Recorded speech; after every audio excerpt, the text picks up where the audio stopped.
আসলে প্রবলেম হলো কুমারঘাট আর ইয়েতে পেঁচারতলে রাস্তা বন্ধ। আজকে প্রায় 7-8 দিন ধরে ডিস্টার্ব চলছে। 2 ঘন্টা লেগে খোলে, আবার 22 ঘন্টা বন্ধ থাকে। এই করতে করতে করতে আজকের এই পজিশন এসছে। কারণ যেই গাড়িগুলো আসার কথা, যেভাবে স্মুথ জার্নি হওয়ার কথা, এগুলো হচ্ছে না। তার জন্যেই এই লাইনটা দেখা যাচ্ছে। এটা থাকবে না, কাল আজকেই আশা করি যদি রাস্তা ব্লক না হয় তাহলে আজকে বিকেল বা কালকে সকালের মধ্যে সব নর্মাল হয়ে যাবে। কীরকম মানে স্টকিজ আছে আপনাদের কাছে? তেল তো কোনো ধর্মনগরে অজস্র তেল আছে, তেলের কোনো সঙ্গী নেই। আমিও আজকে 2টো গাড়ি খালি করছি এক্ষুনি, আরও 3টে গাড়ি অলরেডি লোড হয়ে বেরিয়ে গেছে। কালকে আরও যেহেতু 8 তারিখ একটা স্ট্রাইকের সম্ভাবনা আছে, তার জন্য আরও 4 গাড়ি কালকে 7 তারিখ লোড করছি। কয়টা পাম্পে তেল দেওয়া হচ্ছে? সমস্ত পেট্রোল পাম্পে যারা ইঞ্জিন দিচ্ছে তারাই তেল পাইতেছে না, কয়েকটি পাম্পে দেখা যাচ্ছে যে তেল নিয়ে একটা সাইনবোর্ড লাগিয়ে। হ্যাঁ, নাই মানে যেহেতু ডিউটি ইয়ের জন্য না, এই শর্টেজ অফ পেট্রোলের জন্য না, সেটা হচ্ছে ডিস্টারবেন্স অফ রোড নাই, আসবে কি করে? লোড নিয়ে বসে আছে। আমি একটা গাড়ি এসে আবার গেলে তো লোড করবে, একটা গাড়ি আসতেই পারছে না, তো আবার গেলে না লোড করবে।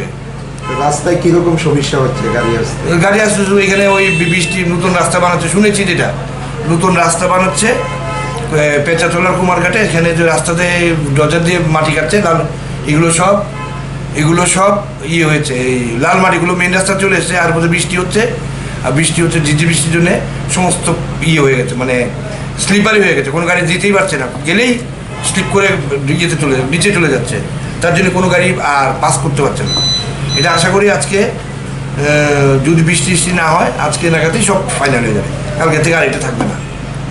আর বাকি আবেদন করছি সবাইকে, ফালতু মানে দরকারের অতিরিক্ত তেল নিয়ে সমস্যায় ফেলবেন না। কারণ হচ্ছে এটা এমন একটা জিনিস যেটা আপনি এক্ষুনি যদি আপনার সারা মাসে 10 লিটার তেল লাগে, আপনি যদি একদিনই সব সারা মাসের তেলটা উইথড্র করেন, আমার পক্ষে তো সারা মাসে তেল একদিন আনা সম্ভব হয়নি। আমি তো মাসে মাসে প্রত্যেক দিন আনবো। সেক্ষেত্রে সবার কাছে আবেদন যে শুধু একটা ত্রাস সৃষ্টি করবেন না।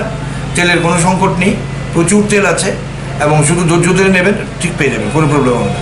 2 নম্বর হচ্ছে সরকারের কাছে আবেদন করছি যাতে আমাদের তরফ থেকে, অ্যাসোসিয়েশনের তরফ থেকে, যে যাতে রাস্তাটা সুষ্ঠুভাবে চালু থাকে সেটার ব্যবস্থা করবে। তাহলে আর মনে হয় না এরকম কোনো গণ্ডগোল আর হবে। কিছু অসাধু ব্যবসায়ী যারা চড়া দামে তেল বিক্রি করছে, ওরা তেলটা কোথায় থেকে আমদানি করছে? এরা কোথা থেকে আমদানি করছে তো বললে তো এই কথা তো প্র্যাকটিক্যালি বলাটা একটা ডাইরেক্ট কাস্টমারের কাছে চলে যায়। আর সে আপনাকেই বললাম, আপনি বাইক নিয়ে এসছেন, 10 লিটার তেল নিয়ে 8 লিটার মোটর স্ট্যান্ডে বিক্রি করে দিয়ে এসছেন, এসে 2 লিটার রেখে আবার 8 লিটার, সেক্ষেত্রে তো আমি তো ব্ল্যাকের কাছে বিক্রি করছি না, আমি তো বাইকে দিচ্ছি। এটা মোরাল দায়িত্ব কাস্টমার তো এগুলি ব্ল্যাকে সুযোগ করে দিচ্ছে, গাড়িতে নিয়ে ফুল করে নিয়ে ডাউন করে দিচ্ছে। আমার এখানে এসে আবার ফুল করছে, আমি তো না করতে পারবো না, যেহেতু ওপেন মার্কেট, তাই করছে এগুলো সমস্ত বাইক। ম্যাক্সিমাম যদি মানে করতে চান, দেখুন আপনারা দাঁড়িয়ে থাকুন, দেখবেন কোন লোকটা আসলে অ্যাকচুয়াল কনজিউমার, কোনটা আসলে বাইরে নিয়ে বিক্রি করে। দাদার নামটা? আমার নাম Shyamal Bhattacharya, vice president all Tripura petroleum dealers association. এটা মোরাল দায়িত্ব কাস্টমার তো এগুলি ব্ল্যাকে সুযোগ করে দিচ্ছে, গাড়িতে নিয়ে ফুল করে নিয়ে ডাউন করে দিচ্ছে।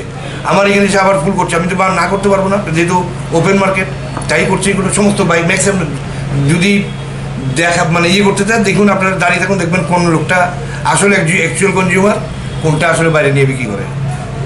দাদার নামটা? আমার নাম Shyamal Bhattacharya, vice president all Tripura petroleum dealers association. আসলে ব্যাপারটা হচ্ছে সেটা হচ্ছে প্রোডাক্টে কোনো ঘাটতি নেই, ঘাটতি ছিল না, আগেও ছিল না, এখনও নেই। যেটার জন্য আজকের এই প্রবলেমটা হচ্ছে, এই যে রাস্তায় লাইন দাঁড়িয়ে আছে পাম্পগুলো, সেটা হচ্ছে গাড়ি আসছে না আজকে প্রায় 72 ঘন্টা। শুক্রবারের গাড়ি, লোডের গাড়ি আজকে এই মাত্র এলো, 12টার সময় এলো।